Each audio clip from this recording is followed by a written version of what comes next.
ప్రేక్షకులకు నమస్కారం అండి. మేము వీడియోలో చెప్పి కానీ ఈ ఆకు మంచిది, ఈ మందు మంచిది, ఇది దీనికి వాడుకోండి, ఇది దానికి వాడుకోండి అని చెప్తామండి మేము. కానీ మీ శరీర పరిస్థితిని అర్థం చేసుకుని కంపల్సరీగా వాడుకోవాలి మందు. అర్థమైంది కదండి. అదేవిధంగా చాలామంది నాకు కాల్ చేసి అడుగుతూ ఉంటారు, సార్ మీరు మొన్న ఒక చెట్టు గురించి చెప్పారండి, అది ఏంటి అండి. ఒక చెట్టు అంటే మేము ఒక 100 చెట్ల గురించి చెప్పుంటాం అండి. 200 రకాల ఆకుల గురించి చెప్పుంటాం. అది చెట్టు పేరు చెప్పకుండా, ఆకు పేరు చెప్పకుండా అడుగుతూ ఉంటారు. అలా కాకుండా మీరు ఎప్పుడు కూడా అలాంటి సందేహాలు ఉంటే మీరు నాకు వాయిస్ మెసేజ్ పెట్టండి. మీకు ఏ డౌట్ ఉందో ఆ చెట్టు యొక్క ఫోటో పంపారనుకోండి, ఎస్ ఆర్ నో అనేది నేను పెడతాను. అది అర్థమైంది కదండి. అంతే తప్ప మేము చెప్పింది విని మీరు తెలిసి తెలియకుండా రకరకాల మొక్కలు వాడొద్దండి. ఎట్టి పరిస్థితిలో మీరు 100% కన్ఫర్మ్ చేసుకుని ఇది పలానా ట్రెడిషనల్ హీలర్ రాజుగారు చెప్పింది, లేకపోతే ఇది పలానా అని చెప్పింది, ఇది 100% అదే మొక్క అని మీరు కన్ఫర్మేషన్లోకి వచ్చిన తర్వాత మాత్రమే ఆ మందుని చేసి వాడుకోవటానికి ప్రయత్నించండి. ఇప్పుడు ఎలా ఉందండి, ఈ కరోనా వచ్చిన కాడి నుంచి అశ్వగంధ, లేకపోతే శిలాజిత్తు, లేకపోతే తిప్పతీగ, ఇలాగ కొంతమంది ఏం చేస్తున్నారు, శొంఠి, పిప్పలి, మిరియాలు, ఏదో జామాకులు లేదా నేరేడాకులు, ఒకరోజు మారేడాకులు, ఒకరోజు ఇంకో ఆకు, ఇలాంటివి కలిపి కషాయం కాసుకుని సంవత్సరం పొడికి సంవత్సరాలు తాగేస్తున్నారండి. దయచేసి అలా తాగొద్దు. అమృతం అయినా సరే విషం అవుతుందండి. అర్థమైంది కదండి. అతిగా వాడితే ఏదైనా సరే విషం కింద మారటానికి ఆస్కారం ఉంది. అంచేత మీరు ఏం చేయాలంటే తప్పనిసరిగా గ్యాప్ ఇవ్వండి. ఈ మధ్య చాలామంది పేషెంట్లు వస్తున్నారు. వాళ్ళు ఏమంటున్నారు, సార్ మేము బూడిద గుమ్మడికాయ రసం తాగుతున్నామండి. ఎన్నాళ్ళ నుంచి తాగుతున్నారండి అంటే, మేము 2-3 ఏళ్ళ నుంచి తాగుతున్నామండి అంటారు సింపుల్గా. బూడిద గుమ్మడికాయ కూడా చాలా చలవండి. ఎంత అద్భుతమైన మెడిసినో బూడిద గుమ్మడికాయ అనేది అనేక రూపాల్లో మీరు తీసుకోవచ్చు. కానీ కంటిన్యూ చేయొద్దు. తప్పనిసరిగా ఒక 3-4 రోజులైనా గ్యాప్ ఇవ్వండి నెలలో.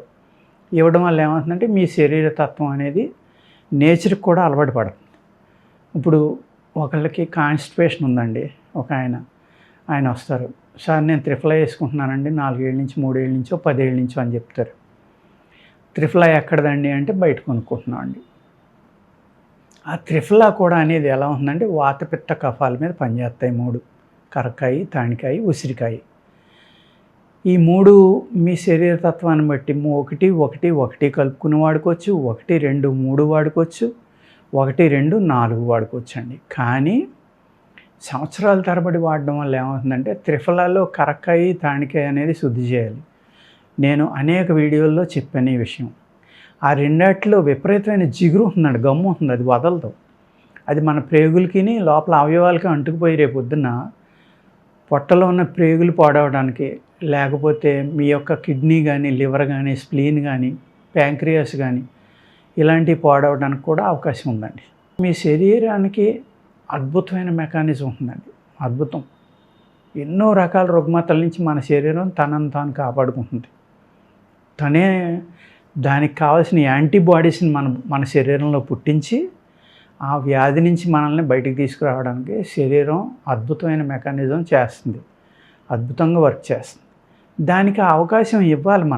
మనం అవకాశం ఇవ్వకుండా ఏం చేస్తాం, ఏదైనా చిన్న ప్రాబ్లం రాగానే టక్మని ట్యాబ్లెట్ వేసేయడం, లేకపోతే ఒక మందు ఒక ఆయన చెప్పారు బాగుంది, నాకు కాన్స్టిపేషన్ ఉండేది పూర్వం, ఇది వేసుకుంటే బాగుంది, మోషన్ ఫ్రీగా అవుతుంది, నాకు గ్యాస్ అన్నీ తగ్గినాయి, బాగుంది, ఓకే. దాన్ని ఎన్నాళ్ళు వాడుకోవాలి? మధ్య మధ్యన మానేసి మీకు పూర్తిగా తగ్గిపోయిందేమో చెక్ చేసుకోవాలండి.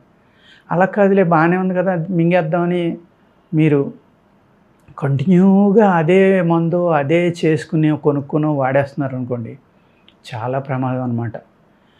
ఒక ఆయన వచ్చారు, ఆయన 6 నెలలకి, 3 నెలలకో, 2 నెలలకో, నెలకో ఒకసారి 200 గ్రాములు అల్లాన్ని చెత్త కొట్టుకుని రసం తాగేస్తారంట. 200 గ్రాములు అంటే ఎంత వస్తుందండి? 100 ml వస్తుంది తగ్గితేరా. ఆయన అసలు ఎలా భరించారు, ఆయన శరీరం ఎలా భరించారు అనేది నాకు అర్థం అవ్వలా. బహుశా ఈ వీడియో ఆయన కూడా చూస్తారేమో. అలాంటి పొరపాట్లు చేయొద్దండి ఎట్టి పరిస్థితిలో. ఇంకొక ఆయన వచ్చారు, ఆయన అంటారు నీళ్ళు ఎంత అవుతారండి మీరంటే 10 లీటర్లు అంటున్నారు ఆయన. 10 లీటర్లు ఏంటండి అది? భగవంతుడు మనకి దాహం అనే లక్షణాన్ని ఎందుకు ఇచ్చాడు? ఆకలి అనే లక్షణం ఎందుకు ఇచ్చాడండి? ఈ 2 లక్షణాలు ఇచ్చిన భగవంతుడు తెలివి తక్కువైనా మనం తెలివైన వాళ్ళం. అంతే కదా! దాహం అయినప్పుడు నీళ్లు తాగాలి. ఆయుర్వేద శాస్త్రంలో ఉదయం లేచి మీరు తప్పనిసరిగా నీళ్లు తాగమంటుంది. అది కూడా ఎలాగా? పళ్ళుకు తోముకోక్కల. మీరు తెల్లవారుజామున బ్రహ్మముహూర్తం లేస్తే కనుక నీళ్లు తాగడం అనేది చాలా మంచిదండి. ఒక 200 ml, 250 ml, 300, 500 మీ శరీర తత్వాన్ని బట్టి. ఆ నీళ్లు కూడా ఎలా సాధన చేయమంటారు ఆయుర్వేదంలో? మొట్టమొదట ఒక ముత్యపు చిప్ప, ఆల్చిప్ప అంటాం చూసారా, దాన్ని ముత్యపు చిప్ప అంటారు. ఆ ముత్యపు చిప్పటి నీళ్లు ముక్కులోంచి తాగమంటారండి ఆయుర్వేద శాస్త్రంలో. ఆ తర్వాత ఒక పురుషుడి నీళ్ళు అంటారు. కొన్నాళ్ళ తర్వాత ఇన్ని నీళ్ళు, అది కూడా ముక్కుతో తాగమంటారు. ఆ తర్వాత దోసెడు నీళ్ళు, అప్పుడు నోటితోటి తాగమంటారు. ఆ తర్వాత మనం కొలత పెట్టుకుని తాగాలి. ఈ విధంగా కనుక మీరు సాధన కనుక చేయగలిగితే ఈ సైనస్ ఉన్నవాళ్ళు కానీ, ఆస్తమా ఉన్నవాళ్ళు కానీ, బయట వాళ్ళు కానీ, ఈ నీరు ఎలా తాగాలి అనేది ఎంతో అద్భుతమైన నాలెడ్జ్ అండి ఇది. ఒక మంచి వెన్నెల పడి ఒక చెరువు ఉందండి, చాలా నిర్మలంగా ఉండి చుట్టూరు చెట్లు ఏమీ లేకుండా గాలి అలాగా చెరువు మించి వెళ్తా, దాంట్లో తామర పూలు, కలగ పువ్వులు ఇలాంటివన్నీ ఉండి, చేపలు అన్ని రకాలు ఉండి, హంసలు తిరిగాడే జలం అంటారు దాన్ని. అది చాలా అద్భుతమైన నీరండి. అటువంటి నీటిని కనుక తాగితే కొన్ని లక్షణాలు ఉంటాయండి. అదేవిధంగా వర్షపు నీరు, వర్షం పడినప్పుడు మనం పట్టుకున్న నీరు, దాని లక్షణాలు డిఫరెంట్గా ఉంటాయండి. ఊట నుంచి వచ్చే నీరు, భూమిలోంచి జలం ఊరుతూ ఉంటుందండి, దాని నుంచి వచ్చే లక్షణాలు డిఫరెంట్గా ఉంటాయి. కాలువలో నీళ్లు, దాని లక్షణాలు డిఫరెంట్గా ఉంటాయండి. నదిలో నీరు, దానిది సెపరేట్గా ఉంటుంది. జలపాతం దగ్గర నీళ్లు, సెలయేరులో నీళ్లు, దాని లక్షణాలు ఇంకొకలే ఉంటాయండి. అడవిలో అనేక రకాల మూలికలు వేరుల నుంచి వచ్చి బయటకు వచ్చే జలపాతాలు ఉంటాయి, అదే సెలయేర్లు.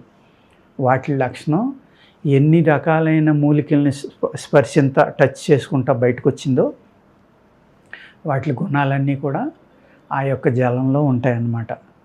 ఇలాగా నీరు కూడా అనేక రకాలండి. మనం తాగే నీరు కూడా మనం అర్థం చేసుకుని దాన్ని అక్కడ కూడా మన శరీర లక్షణాన్ని అర్థం చేసుకుని, అందరూ 5 లీటర్లు, 6 లీటర్లు, 10 లీటర్లు తాగేయటం కాదండి. మన శరీరానికి ఒక లక్షణం ఉంది. అదేంటి అంటే, మనం తీసుకున్న దేన్నైనా అరిగించి మన ఫిల్టర్ చేసే ఆర్గాన్స్ ఏ అయితే ఉన్నాయో, స్ప్లీన్ కానీ, కిడ్నీ కానీ, లివర్ కానీ, మన ప్రేగులు ఉన్నాయి కదండి, పొట్టలో పెద్ద ప్రేగులు, చిన్న ప్రేగులు, ఇవన్నీ కూడా కొన్ని పదార్థాలను అబ్జర్వ్ చేసుకుంటాయి. కొన్ని ఫిల్టర్స్ అయితే పూర్తిగా ఫిల్టర్ చేసి డైజెస్ట్ చేసిన తర్వాతే దాంట్లో ఉన్న మినరల్స్ కానీ, లేకపోతే ప్రోటీన్స్ కానీ, విటమిన్స్ కానీ, అంటే ధాతువులు అంటాం మినరల్స్ అంటే, ఏవి ఉన్నా సరే అవన్నీ మన బాడీకి ఏమి ఇవ్వాలో అవి ఇవ్వగా, అయితే వేస్టేజ్ ఉంటాయో వాటిని అన్నిటిని విడదీసేసి మన మూత్రావయవాల ద్వారా బయటికి వెళ్ళిపోయేలాగా ఇన్ని రకాల ఫిల్టర్స్ జరిగి అక్కడికి వెళ్తాయండి. మనం 5 లీటర్లు, 6 లీటర్లు, 10 లీటర్లు తాగిస్తే ఏమవుతుందండి, మన మార్గం డైరెక్ట్ అయిపోతుంది. అది డైజెషన్ చేసి అయితే మన శరీరానికి కావాలో వాటిని ఫిల్టర్ చేసి ఇవ్వడానికి దానికి టైం సరిపోదు. లేదు, ఫాస్ట్గా ఫిల్టర్ చేయడం మొదలు పెడతాం. దానివల్ల ఏమవుతుంది, కొన్ని మలినాలు కూడా మన బాడీలోకి వచ్చేయచ్చు. దానికి టైం ఇవ్వట్లేదు కదండి మనం. అదేవిధంగా తన దాహమైనప్పుడు నీళ్లు తాగి మనిషిని చూడండి, 3-4 అవర్స్కి, 2 అవర్స్కి, 7 అవర్స్కి, 8 అవర్స్కి కూడా అతను యూరిన్కి వెళ్ళినా లేకపోయినా పర్వాలేదు. అదే దాహం ఇవ్వకుండా విపరీతంగా లీటర్లు తాగి వాళ్ళని చూడండి, తాగిన 10 నిమిషాలకి ఆయన యూరిన్కి వెళ్తాడు. అక్కడ ఏమైందండి, అక్కడ జస్ట్ ఇది మన అబ్జర్వేషనే. ఇలా అబ్జర్వ్ చేస్తే మీ అందరికీ కూడా మనం ఏం చేస్తున్నాం అనేది అర్థమవుతుందండి. చెయ్యాలా వద్దో కూడా అర్థమవుతుంది. కొంతమంది అతివేడి శరీరం ఉంటుంది, ఆయనకి కనీసం 5-6 లీటర్లు తాగుతూ ఉంటాడు ఆయన, ఏ కాలం అయినా సరే. అతను నీడ్, అది బాడీ నీడ్, తాగాలి ఆయన. అదేవిధంగా మనం సపోజ్ బజార్లో నడిచి వెళ్తూ ఉంటాం, స్వీట్ అంటే చాలా విరక్తి, ఎట్టి పరిస్థితుల్లో స్వీట్ అంటే ఇష్టం ఉండదు మీకు, కానీ సడన్గా స్వీట్ తినాలనిపిస్తుంది. ఎవరో పక్కన జిలేబీ వేస్తూ ఉంటారు, లేకపోతే ఏదో చేస్తూ ఉంటారు. ఎప్పుడు ఇష్టం లేనిది సడన్గా ఎందుకు కలిగింది మీకు ఆ కోరిక? అంటే మీ బాడీలో గ్లూకోజ్ తగ్గిపోయింది, తగ్గిపోయింది కాబట్టి మీ శరీరం బ్రెయిన్కి ఇచ్చి సిగ్నల్, బ్రెయిన్ ద్వారా మళ్ళీ మీ నాలుకకి ఇచ్చి మీకు తినాలి అనే కోరికని బ్రెయిన్ ద్వారా మీకు అక్కడ ఒక సిగ్నల్ వచ్చింది. వెంటనే తప్పనిసరిగా తినాలి మీరు. తింటేనే మీకు మీ బాడీలో ఏ డెఫిషియన్సీ ఉందో అది కవర్ అయిపోతుందండి. అదేవిధంగా మీరు కారం అంటే పడదు మీకు. గ్యాస్ట్రిక్ ప్రాబ్లం ఉండొచ్చు, లేకపోతే ఇష్టం లేకపోవచ్చు, లేకపోతే కడుపులో మంట ఉంది, నేను కారం అంటే నాకు విరక్తి, నేను తినను అనుకుంటారు. కానీ సడన్గా బాగా కారం తినాలనిపించింది అంటే ఏమైంది, కూల్ అయిపోతుంది మీ బాడీ. అంటే వాతం పెరిగిపోతుంది, చల్లదనం పెరిగిపోతుంది. కారం తింటే హీట్ వస్తుంది కాబట్టి మీ బాడీకి ఆ కారంలో ఉన్న లక్షణాలు ఏవైతే ఉన్నాయో ఆ నీడ్ ఉంది కాబట్టి మీ కారం తినమని మీ బ్రెయిన్ మీకు సిగ్నల్స్ ఇస్తుందండి. అప్పుడు ఏం చేయాలి, కారం తినాలి. అదేవిధంగా ఉప్పు సడన్గా అసలు మీరు ఉప్పే వేసుకోరు, ఉప్పు అంటేనే ఇష్టం ఉండదు. సడన్గా ఉప్పుగా ఉన్నది ఏదైనా మంచి మజ్జిగలో ఉప్పు కలుపుకుని తాగాలను, లేకపోతే ఏదైనా ఫ్రూట్ జ్యూస్ తాగాలను, అందులో కొంచెం సాల్ట్ కలుపుకుని తాగాలను సడన్గా అనిపించవచ్చు. అంటే దాన్ని ఏంటి, మీ బాడీలో మినరల్ తగ్గిపోయిందనమాట. అర్థమైంది కదండి. ఏదైతే ఉందో మీకు సోడియం, సాల్ట్లో సోడియం అంటాం కదా, అది తగ్గిపోయిందనమాట. అది తగ్గిపోవడం వల్ల ఏమైంది, సడన్గా మీకు ఉప్పుడు పదార్థం ఏదైనా, ఉప్పు బాగున్నది ఏదైనా తినాలని అనిపించింది. మీ నాలుక మామూలు ఫుడ్ ఏదో తింటా ఉంటే చిరాగ్గా అనిపిస్తుంది, ఉప్పు తినాలనిపిస్తుంది సడన్గా భోంచేస్తా. అప్పుడు ఉప్పు వేసుకునే తినాలి. ఎందుకంటే అది మీరు కోరిక కాదు, అక్కడ మీ బాడీ నీడ్. ఆ విషయాన్ని మీరు అర్థం చేసుకుంటే మీ బాడీని ఫాలో అవుతూ ఉంటే అనేక రకాలుగా మీరు మీ బాడీయే ఒక 80-75% మీ వ్యాధుల నుంచి మిమ్మల్ని రక్షిస్తుందండి. అర్థమైంది కదండి. ఇది చాలా సింపుల్ అనమాట. జస్ట్ మీకు కొంచెం టైం ఇవ్వండి. మీరు ఏదైనా ఒక కోరిక తగిలింది, అరే నాకు ఎప్పుడూ లేనిది ఈ కోరిక ఎందుకు వచ్చింది నాకు అని ఒక్క నిమిషం ఆలోచించండి, సరిపోతుంది మీకు. అది రావడానికి కారణం ఏంటో అర్థమవుతుందండి. ఈ విధంగా మీ బాడీ నేచర్ని అర్థం చేసుకుంటా, మీ బాడీని అబ్జర్వ్ చేసుకుంటా, మీ కోరికలను అబ్జర్వ్ చేసుకుంటా మీరు ఆహారం కానీ మెడిసిన్ కానీ తీసుకుంటే అద్భుతంగా మీకు అన్ని రకాలుగా ఆయుర్వేదం అనేది కానీ, ఆహార నియమాలు కానీ, ఆహారం అలవాట్లు కానీ ఉపయోగపడతాయండి.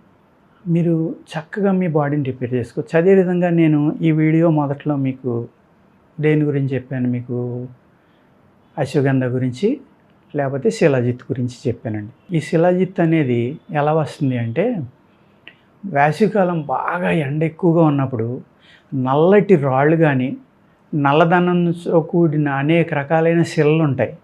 ఆ శిలల్లో మళ్ళీ ధాతువులు ఉంటాయండి, మినరల్స్ ఉంటాయి. వెండి ఉంటుంది, ఇనుము ఉంటుంది, బంగారం ఉంటుంది, ఐరన్ ఉంటుంది, కాల్షియం ఉంటుంది, సిలికాన్ ఉంటుంది. ఎన్నో రకాల మినరల్స్ ఆ స్టోన్స్లో ఉండొచ్చండి. ఏ మినరల్లతోటి కూడి ఉన్న పర్వతంలో ఉన్న రాయి పగిలి ఆ ఎండకి దాని నుంచి ఒక జిగురు అనేది వస్తుందో, రాతి మదం అని కూడా అంటారండి దాన్ని, అదే శిలాజిత్తు. ఆ శిలాజిత్తు ఆ రాతి నుంచి వస్తుంది కాబట్టి అనేక రకాలైన మలినాలు కూడా ఉండడానికి అవకాశం ఉందండి. ఆ రాయి చాలా శుభ్రంగా ఉండి అక్కడ ఉండగానే కలెక్ట్ చేసుకుంటే పర్వాలేదు, కానీ అది నేల మీద కారొచ్చు కదా. నేల మీద కారినప్పుడు అనేక క్రిములు దాని నుంచి తిరగవచ్చు, విష పురుగులు తిరగవచ్చు, ఆకులు పడవచ్చు, భూమిలో అనేక రకాల క్రిములు ఉండొచ్చు. అందుకు శిలాజిత్తు, శుద్ధి చేసిన శిలాజిత్తు వాడుకోవడం చాలా మంచిదండి.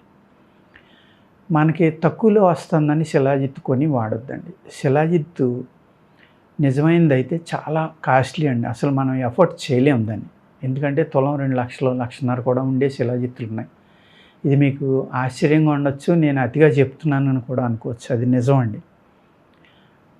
ఇస్తే బనాద్ అని పర్వతం ఉంది గల్ఫ్లో, అక్కడ సౌదీ అరేబియాలో, అక్కడ దొరికే శిలాజిత్తు ప్రపంచంలో గొప్పదండి. దాని తర్వాత హిమాలయన్ శిలాజిత్తు కూడా చాలా మంచిది. అదేవిధంగా శ్రీశైలంలో కూడా ఎక్కడైనా కొండలుండి బాగా హైట్లో ఉండి, నల్లని కొండలుండి అక్కడ కూడా దొరికేది ఉంటుంది. అలాగా ఎన్నో చోట్ల శిలాజిత్తు అనేది దొరుకుతుందండి. నల్లగా గుట్టలు ఉన్న చోట పగిలి అక్కడ వచ్చే జిగిరే శిలాజిత్తు. మీరు ఇక్కడ శుద్ధి చేసి అమ్మిన శిలాజిత్తు అని అమ్ముతున్నారు కదా, ఒక 8,000, 7,000, 10,000 అమ్ముతున్నారు కేజీ. అది తెచ్చుకుంటే కనుక మీరు ఎవరైనా వైద్యులు కానీ, ఇది శిలాజిత్తును వాడుకునే వాళ్ళు కానీ త్రిఫలా తీసుకోండి. అంటే కరక్కాయ, తాణికాయ, ఉసిరికాయ. కరక్కాయ, తాణికాయ పై పెచ్చులే తీసుకోండి, గింజను వాడచ్చు దయచేసి. ఉసిరికాయ కూడా అంతే. ఈ 3 సమంగా పౌడర్ చేసుకుని కచ్చపచ్చగా చెక్క ముక్క కింద కొట్టుకుని మంచిగా కషాయం కాసుకుని ఆ కషాయంలో ఈ శిలాజిత్తుని వేసి బాగా కలపండి. కరిగిపోయి కలిసిపోతుంది. దాన్ని జాగ్రత్తగా వడపోసుకోండి సన్నటి గుట్లో. ఇసుక రేణువులు ఏమన్నా ఉంటే ఫిల్టర్ అయిపోతాయి. అప్పుడు దాన్ని ఒక ప్లేట్లో పోసుకుని బాగా మంచి ఎండలో పెట్టుకోండి. సంవత్సరానికి సరిపడి సమ్మర్లో శుద్ధి చేసేసుకోండి. వర్షాకాలం అయితే ఆరదు కదండి. ఆ విధంగా ప్లేట్లో పోసినప్పుడు నిజం చెప్పాలి అంటే దానిపైన తొరక కింద వస్తుంది. ఆ తొరక ఒకటి తీసుకుని కనుక మీరు జాగ్రత్త తీసుకుని మళ్ళీ కషాయం పోసి మళ్ళీ కలిపి అలాగ ఎండలో పెట్టి కనుక మీరు చేయగలిగితే ఆ పై తొరక అయితే ఇంకా మిరకిల్ అండి. లేదు మాకు అంత ఓపిక లేదనుకుంటే ఎగిరిపోయిన తర్వాత మొత్తం మెటీరియల్ తీసుకునండి, దాన్ని జాగ్రత్తగా సీసాలో పెట్టుకుని దాన్ని మీరు మెడిసిన్స్లో వాడుకోండి. అర్థమైంది కదండి ఎలా శుద్ధి చేసుకోవాలో. శిలాజిత్తు అందరూ వాడుతున్నారు ఇప్పుడు. శిలాజిత్తు చాలామంది వాడుతున్నారు. ఎందుకు? మ్యాన్ పవర్ కోసం, నరాల శక్తి కోసం, నొప్పుల కోసం. నిజంగానే అద్భుతమైన మిరాకిల్ ఒక ఆయుర్వేదంలో అద్భుతం అనేది శిలాజిత్తు అండి. అదేవిధంగా అశ్వగంధ వాడుతున్నారు చాలామంది. అది కూడా నరాల శక్తికని, నొప్పులు తగ్గుతాయని, లేకపోతే బలం కోసం, లేకపోతే మ్యాన్ పవర్ కోసం, ఇమ్యూనిటీ పెంచడం కోసం, ధాతు వృద్ధికర ఔషధం, ఇన్ని రకాలుగా ఆలోచించి అది కూడా కరోనా వచ్చినప్పటి నుంచి విపరీతంగా తింటున్నారండి. కానీ అందులో కూడా టాక్సిన్స్ ఉంటాయి. మీరేం చేయాలి? దాన్ని తప్పనిసరిగా ఈ ఏదైతే అశ్వగంధ తెచ్చుకున్నారో దాన్ని నీళ్ళల్లో నానబెట్టి శుభ్రంగా కడిగేసి చిన్న చిన్న ముక్కలుగా కట్ చేసుకుని దాన్ని ఒక పొడవాటి డబ్బా తీసుకుని వాసన కట్టే ముందర అందులో పాలు పోసుకోండి. ఆవు పాలు, దేశీయ ఆవు పాలే అది. నేను అనేక వీడియోల్లో చెప్పాను ఈ విషయం. ఎన్నిసార్లు చెప్తున్నారని అనుకోవద్దు. తెలుసున్న వాళ్ళు 100 మంది చూస్తే తెలియని వాళ్ళు 200 మంది చూడొచ్చు. వాళ్ళ కోసం ఈ వీడియో చేస్తున్నాను. ఆల్రెడీ అనుభవం ఉన్న వాళ్ళ కోసం కాదండి. అందులో పెట్టి ఆవిరి వచ్చేలాగా సన్నటి మంట మీద మంట పెడితే ఆ పాలల్లోంచి వచ్చి ఆవిరి తగిలి ఈ దుంప మెత్తగా ఉడికిందనుకోండి, అప్పుడు అది శుద్ధి అయిపోయినట్లు లెక్క. దాన్ని మీరు ఎండలో ఆరబెట్టుకుని చక్కగా వాడుకుంటే ఇలాగా అనేక రకాలైన శుద్ధులు ఉంటాయండి ఆయుర్వేదంలో. నేను ఈ రెండు ఎందుకు చెప్తున్నానంటే మోస్ట్ ఆఫ్ ద పీపుల్ ఈ రెండు కాంబినేషన్ కానీ విడివిడిగా కానీ వాడుకుంటున్నారు. నా దగ్గరికి వచ్చిన ఎంతోమంది పేషెంట్లు చెప్తున్నారు ఇవి వాడుకుంటున్నామండి అని.